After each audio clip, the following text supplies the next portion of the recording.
Assalamualaikum warahmatullahi wabarakatuh. Selamat berjumpa kembali dengan kuliah saya pada pertemuan kedua ini dalam mata kuliah Ilmu Hama Tanaman, program studi Teknologi Produksi Tanaman Pangan yang saya ampu sendiri, dan saya Pak Sarif mengucapkan selamat mengikuti perkuliahan ilmu tanaman dalam pokok bahasan metode perhitungan padat populasi hama. Jadi setelah kita mengetahui langkah pada kuliah pertama, yaitu tentang spesies hama, jenis-jenis hama pada tanaman pangan, kemudian mengetahui ini film apa, siklus hidupnya bagaimana, cara pengendaliannya bagaimana. Nah, pada kesempatan ini saya akan menjelaskan bagaimana metode untuk pengendaliannya. Metode perhitungan padat populasi ketika hama itu harus dikendalikan, harus dikelola, harus disemprot, harus dibasmi. Bukan dibasmi ya, tapi dikelola supaya populasinya dalam ambang yang tidak membahayakan. Dalam perkuliahan ini juga bisa dijadikan suatu indikator bahwa apakah hama itu harus segera dikendalikan atau belum. Jadi belum tentu di lapang itu ada hama harus dimusnahkan, tidak. Tetapi ketika di bawah ambang kendali yaitu 12,5%, itu wajib. Dah, bagaimana kita akan memperoleh langkah-langkah? Metode apa yang harus kita pakai dalam pengelolaan hama, dalam pengendalian hama tanaman pangan? Itu adalah sebagai berikut. Nah, ada 3 metode pokok pengambilan sampel, yaitu metode mutlak, metode nisbi, dan metode relatif. Metode mutlak itu adalah kita membuat suatu sampel tanaman dengan ukuran tertentu. Dalam hal ini kalau untuk padi misalnya dengan jarak sekian, padi kedelai, maka dalam 1 meter luas, dalam luasan tertentu itu semua hama yang ada di peta plot itu kita pantau, kita hitung sehingga misalnya warna coklat, sehingga akan diperoleh populasi dalam tiap peta. Nah, untuk menghitung berapa populasi mutlak dalam suatu hamparan, tinggal mengalihkan dengan luasan contoh kita. Itu yang mutlak. Namun metode ini sangat jarang digunakan oleh petani ataupun perusahaan, karena metode ini makan waktu dan tenaga dan biaya ya. Sehingga metode ini jarang digunakan dan hanya digunakan untuk penelitian-penelitian yang ideal, penelitian-penelitian yang memerlukan ketelitian sangat tinggi. Nah, metode kedua adalah metode nisbi. Dalam metode ini, para pengamat hama itu menggunakan suatu perangkat ya, alat, yaitu tertentu, seperti halnya perangkap jebakan, pitfall trap yang ditempatkan pada titik-titik tertentu di dalam satu peta. Itu membuat lubang, ya, ditanam semacam gelas, diberi larutan sabun, kemudian untuk 1 kali 24 jam diamati hama-hama apa yang, terutama ini hama permukaan tanah yang ada di situ, diidentifikasi, kemudian diidentifikasi dan dihitung berapa ekor yang terperangkap. Demikian juga dengan perangkap lampu, perangkap cahaya itu bisa digunakan untuk mendeteksi intensitas serangan dari berbagai hama. Diidentifikasi yang terperangkap oleh lampu, kemudian dihitung berapa populasinya. Demikian juga dengan perangkap ayun. Nah, dengan perangkap-perangkap ini bisa diambil suatu keputusan Apabila populasinya itu sudah memenuhi persyaratan yaitu di atas 12%, maka harus segera dilakukan tindakan pengendalian, penyemprotan atau pengendalian yang lain.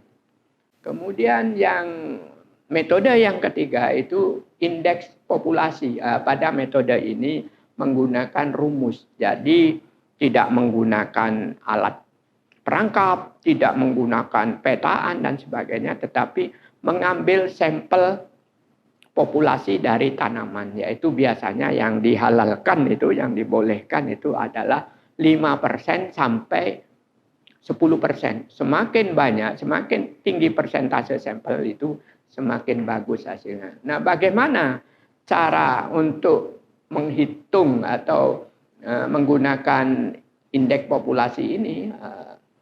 Ini dengan mencari atau melihat tanda-tanda seperti menghitung gejala serangannya, kotorannya, kemudian yang paling sering digunakan itu adalah kerusakan dari akibat serangan hama itu. Misalnya jumlah daun yang lubang, kemudian jumlah bulir yang hampa, itu untuk palang sangit misalnya. Kemudian kalau untuk penghisap polong kedelai misalnya, itu berapa polong yang rusak, yang terserang. Nah, itu yang disebut indeks populasi. Jadi kita tidak bertemu langsung dengan hamanya, tetapi hanya ketemu dengan gejala kerusakannya. Itu yang ketiga. Dan ini biasa yang kita lakukan di kampus. Kita praktekkan di kampus untuk pengendalian hama pada tanaman pangan. Bagaimana caranya? Ini yang pertama itu untuk menilai serangan organisme pengganggu yang sifatnya mutlak. Jadi ketika hama itu ada, baik gejala serangannya ataupun hamanya, itu akan mati tanaman, akan tidak berharga. Contohnya pada walang sangit. Ketika walang sangit menyerang, itu sudah tidak bisa lagi tumbuh, dia tidak akan lagi memproduksi.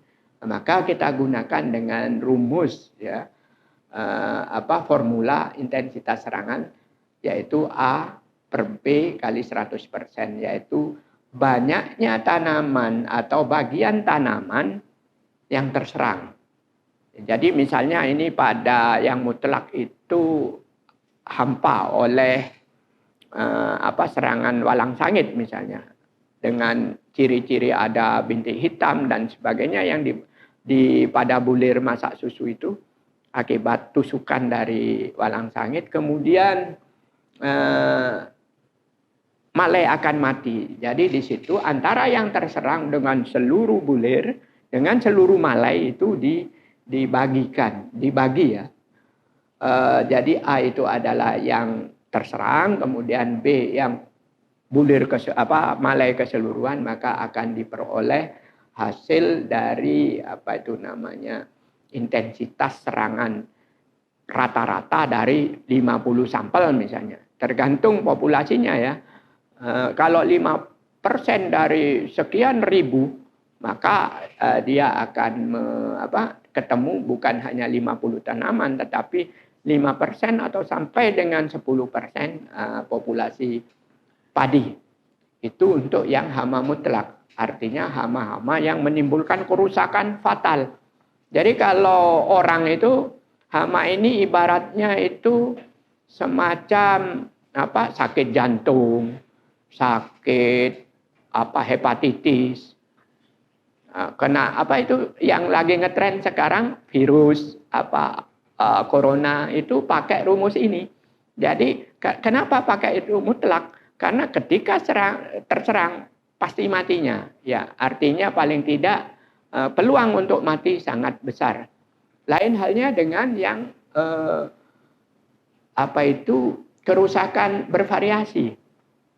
Rumusnya juga lain. Di situ intensitas serangan itu pakai banyaknya tanaman atau bagian tanaman yang terserang, kemudian jumlah tanaman seluruhnya, ya, dan seterusnya. Ini formulanya dengan skor seperti ini. Kerusakan bertahap, yaitu bervariasi maksudnya. Jadi di situ ada rumus tertentu yang nanti pada praktek di lapang akan kami jelaskan beserta teknisi dan lain-lain sampai jumpa di praktek lapang. Nah, untuk pengamatan bervariasi ini akan saya jelaskan di pertemuan yang akan datang, karena hal ini melibatkan suatu perangkat lunak yaitu Excel yang mempunyai rumus-rumus dan formula yang harus Anda pahami.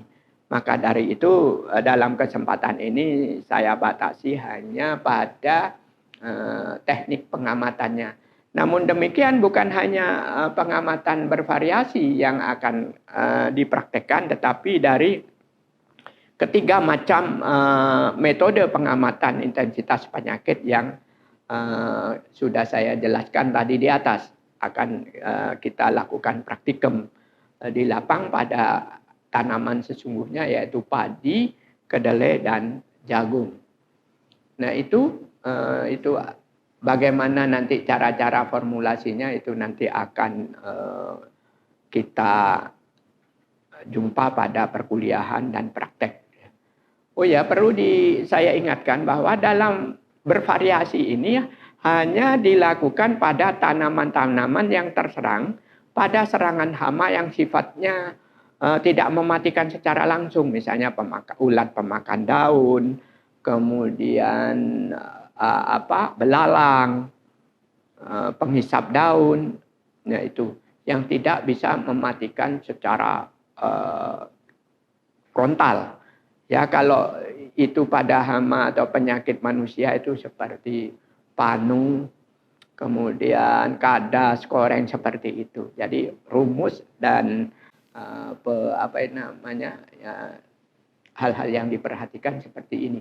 Rumus intensitas serangan bervariasi. Nah, tentang penggunaan software atau Excel nantinya kita akan ketemu pada kuliah yang akan datang, yaitu bagaimana kita menerapkan rumus-rumus dari ketiga sistem tadi, yaitu mutlak, nisbi menggunakan perangkap, dan yang ini pengamatan sampel. Saya kira itu sampai jumpa pada kesempatan yang akan datang, pada kesempatan kuliah yang akan datang, yang merupakan kelanjutan dari perkuliahan ini, dari perkuliahan pengamatan UPT, organisme pengganggu tanaman. Terima kasih. Akhirnya kuliah ini saya tutup dengan ucapan terima kasih. Semoga bisa dicerna supaya kalau Anda bisa saat ini, nanti saya beri kesempatan untuk bertanya pada kesempatan kuliah berikutnya. Terima kasih. Wassalamualaikum warahmatullahi wabarakatuh.